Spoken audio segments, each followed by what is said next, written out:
Pillay, and thank you so much for being part of this interview. Yeah, thanks for having me. I'm interested in knowing what we're going to be talking about. In the last 12 months, IOE is taking a multi-pronged approach to mainstream neuroscience-based principles into evaluation. Efforts carried out in collaboration with you have included seminars, public events, publications, media works, online courses, and in-person trainings. What do you consider to be the advantages and/or disadvantages of adopting such a multifaceted strategy? So I think the idea of adopting neuroscientific principles and thinking about communication is particularly important because a lot of successful communications are based on things that are happening in the unconscious. So they're things that are nonverbal, things like vocal tone, but often less than 10% of the contribution to an effective conversation is related to the content. So understanding the unconscious factors that can impact the way in which one delivers an evaluation is, I think, central to the success of an evaluation. If you then think about what this multi-pronged approach was at IFAD, using seminars and courses and live events, I think what this really does is it serves to reiterate the learning, and when it reiterates the learning, it actually helps people change their own habits. A lot of times people are in organizations doing what they know how to do and they're good at what they do. So there isn't an overt impetus to change. So when there's a new approach, being able to reiterate this time and time again can actually help to improve it.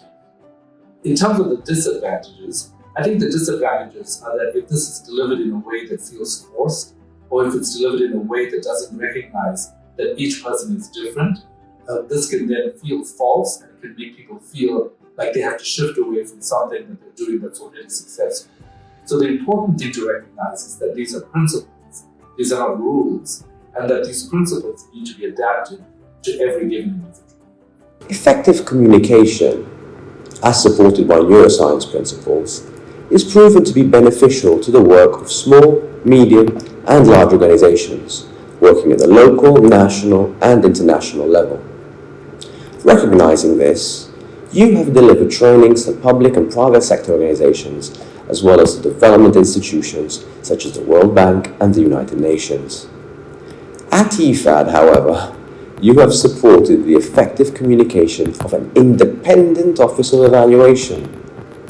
What challenges, opportunities have you found to be distinctive of an evaluation outfit when it comes to effective communication? Well, I think one of the key elements of an independent evaluation office is how to maintain an independent stance while still providing a non-stressful environment. In the extreme sense, being an independent evaluator, perhaps in the older sense, was simply to deliver objective findings, no matter how harsh they were.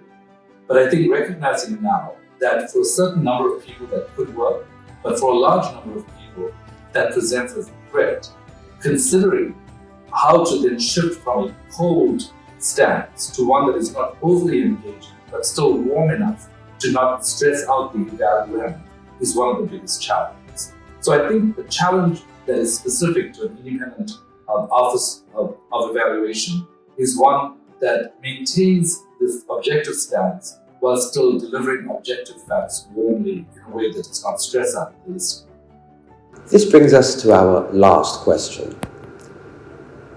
Now, recognizing all the undertakings which we've talked about so far and the IOE has carried out over the past year, the question that still remains is, looking ahead, what steps can IOE and similar organizations and outfits take to first, further entrench the benefits of the communication work delivered, second, build on the positive changes achieved, and third, avoid slow relapses to bad habits over time?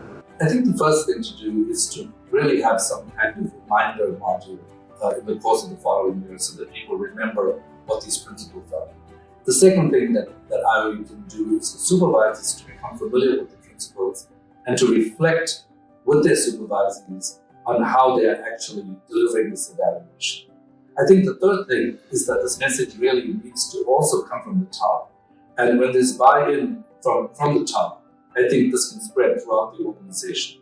So having some alignment in this aspiration is important. I think to further strengthen this, it would really make a big difference if you could measure the impact of evaluations before and after these changes were implemented.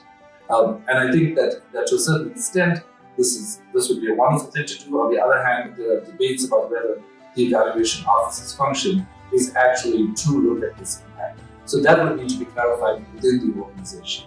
I think to avoid any kind of lapse, continuous contact with supervisees, continuous conversations within the organization would actually help to cement this learning to allow the independent office of evaluation to grow.